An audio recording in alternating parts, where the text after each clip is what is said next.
সাকিব খানকে যদি ওই মোটা অঙ্কের অ্যামাউন্ট দিতে পারে তাহলে সাকিব খান অবশ্যই আমার সাথে ছবি করবে, নাহলে করবে না। সাকিব খানের মনে অনেক কষ্ট, সে কম দুঃখে তৃতীয় বিয়ে করতে চাচ্ছে, অনেক দুঃখ পেয়ে তৃতীয় বিয়ে করার চিন্তা ভাবনা করতেছে। অসংখ্য ধন্যবাদ এপি হাউসকে, তো 2004 আরমান ভাইকে অসংখ্য ধন্যবাদ যে আমার মতো একজন ব্যক্তিকে এখানে ইনভাইট করেছেন, আমাকে একটা অ্যাওয়ার্ড দিয়েছেন। তালিকায় আমারও নাম এসেছিল, আমি জানতাম না আমি যে অ্যাওয়ার্ডটা পাবো। অনেক খুশি, হ্যাপি একটা অ্যাওয়ার্ড পেয়েছি। কেননা আমাদের যারা পিছিয়ে পড়া জনগোষ্ঠী তারা এই পর্যন্ত মনে হয় না শতকরায় 2-3 জন অ্যাওয়ার্ড পেয়েছে শতকরা, তার ভিতরে আমি একজন আছি। আমি এই নিয়ে 5টা অ্যাওয়ার্ড পেয়েছি। আমি একটা বিজনেস করার চিন্তা ভাবনা করেছি, বিজনেসটা চালু করার পরে তারপরে আমি একটা এনজিওর চেয়ারম্যান হতে যাচ্ছি। আমার ট্রেড লাইসেন্সটা বের হয়ে গেলে তখন আমি আমাদের পিছিয়ে পড়া জনগোষ্ঠী নিয়ে আমি কাজ করব, মধ্যবিত্ত পরিবার নিয়ে কাজ করব, পথশিশু নিয়ে কাজ করব। কেননা সবাই সব কিছু নিয়ে কাজ করে, মধ্যবিত্ত পরিবার নিয়ে কিন্তু কেউ কাজ করে না। তাই মধ্যবিত্ত পরিবাররা কিন্তু যেই স্যালারিটা পায় এটা দিয়ে তারা ফ্ল্যাট ভাড়া, বাচ্চাদের স্কুল খরচা, স্কুলের বেতন, মাস্টারের বেতন, সংসার খরচ, এগুলো তারা কিন্তু দিতে পারতেছে না। তাদের খুব সমস্যা হচ্ছে। আমি চাচ্ছি যে আমি যদি কোনোখান থেকে কোনো একটা ফান্ড পাই কিংবা আমার নিজের ফান্ডে থেকে টাকা দিয়ে আমি একটা কোনো এনজিওর কাজ করতে পারি, যে ওনাদেরকে ঘরে বসে কিছু কাজ করবে, হাতের কাজ, এগুলো করতে পারলে তার জন্য সপ্তাহে একটা অর্থ পায় কিংবা মাসে, এই ধরনের আর কি চিন্তা ভাবনা মাথায়। একটা টেলিফিল্মের জন্য গত 1 সপ্তাহ হয়েছে আমি একটা অফার পেয়েছি, তাই এখনও সাইন করিনি। আমি অ্যাকসেপ্টটা পড়েছি, আমার বাসায় আছে। কিছু সমস্যা আছে, এই সমস্যাটা সমাধান হলেই হয়তো ভবিষ্যতে কিছুদিনের ভিতরে আমি গাজীপুরে যাব শুটিংয়ের জন্য।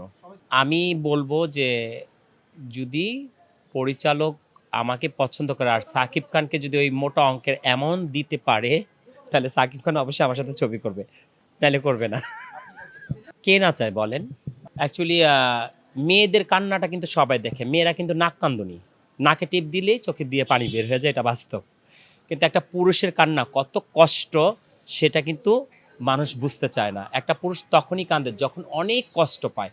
তো সাকিব খানের মনে অনেক কষ্ট, সে কম দুঃখে তৃতীয় বিয়ে করতে চাচ্ছে, অনেক দুঃখ পেয়ে তৃতীয় বিয়ে করার চিন্তা ভাবনা করতেছে। যদি দুঃখ না পাইতো না তাহলে কিন্তু তৃতীয় বিয়ে সে কখনোই করতো না। তার 2টা সুন্দর সুন্দর বেবি আছে, এই বেবিদের মুখের দিকে তাকিয়ে সে দিয়ে তৃতীয় বিয়ের ফ্রিতে বসতো না। তাই তার 2 ওয়াইফ বুবলি এবং অপু বিশ্বাস, এরা 2জন অবশ্যই তাকে অনেক কষ্ট দিয়েছে, তার মনের ভিতরে অনেক জ্বালা, অনেক কষ্ট। এর জন্য সে তৃতীয় বিয়ে করতেছে, আমার যা মনে হলো। এটা আমার ব্যক্তিগত মন থেকেই বললাম, কিন্তু একটা পুরুষ মানুষের দুঃখ কষ্ট আমি কম বেশি হইলেও বুঝি। কেন আমি কিছু কিছু ফিল্ম দেখেছিলাম, ইন্ডিয়ান ফিল্ম, ওগুলোর ভিতরে দেখছি যে পুরুষের কান্নাটা যে কি ভয়ঙ্কর। তার মানে ওর কান্না দেখে একটা একটা সিনেমারই আর কি, আমি কান্না দেখে আমি নিজে কেঁদে দিয়েছি যে ছেলেদের মনে এত কষ্ট, তারা কষ্টের কথাগুলো কাউকে বলতে পারে না। কষ্ট পেলেও তারা হাইসা উড়াইয়া দেয়, কিন্তু একান্তভাবে একা একা তারা কাঁদে। আমি প্রথমে বলবো দর্শকদের উদ্দেশ্যে একটা কথাই, আপনারা ভালোবাসেন বলেই আজকে এই অ্যাওয়ার্ডটা পেয়েছি। যদি আপনারা ভালো না বাসতেন তাহলে এই অ্যাওয়ার্ডটা পেতাম না। আর আমাদের পিছিয়ে পড়া জনগোষ্ঠী, আমাদের হিজড়া ভাই জনগোষ্ঠীদেরকে বলবো, তারাও আমাকে ভালোবাসে। তাদের আমার তার মানে তাদের গর্ব আমি পেয়েছি। কেউ ভালোবাসুক আর না বাসুক, সবাই তো আর আমাকে ভালোবাসে না। তো যারা ভালোবাসে তারাও, তাদেরও গর্ব, যারা না ভালোবাসে তাদেরও গর্ব যে আমি এই পর্যন্ত 5টা অ্যাওয়ার্ড পেয়েছি। এটার জন্য তাদেরকেও ধন্যবাদ। তারা সহযোগিতা করেছে বলে আমি আজকে এই মঞ্চে আসতে পারতেছি। Thank you so much. আশা করি